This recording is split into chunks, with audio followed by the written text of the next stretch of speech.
Gisugda na sa masakop sa Criminal Investigation and Detection Group, CIDG, ang pakisusi sa mga kontrobersiya sa SAP, subay sa wa ug tuo nga reklamo nga nadawat sa mga otoridad. Ang report ni Nico Sereno.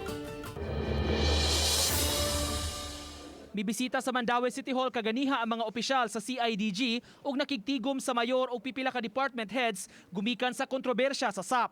Ang CIDG misugod na sa ilang investigasyon sa kontrobersyal nga programa. Daghang nadawat nga reklamo sila si Major Edwin Lacostales sa CIDG Mandaue, labi na sa giingong dili angayang makadawat sa hinabang. Yung mga hindi dapat makatanggap, na nakatanggap. And then may mga mga complaint. Kasi may complaint desk naman sila dito. So para mapapadali yung investigation natin. Nagpaabot pa ang mga pulis sa master list sa mga beneficiaries nga ihatag sa City Hall officials. Kahinumduman, gimando ni Mayor Jonas Cortez itugyan ang listahan sa CIDG aron maimbestigar subay sa daghan kaayong reklamo sa mga giingong dili angayan nga makadawat unta sa kwarta. Gibutyag nila Costales gawas sa beneficiary laing aspeto sa investigasyon, susihon usab ang responsable sa pag-apil sa listahan sa gireklamo.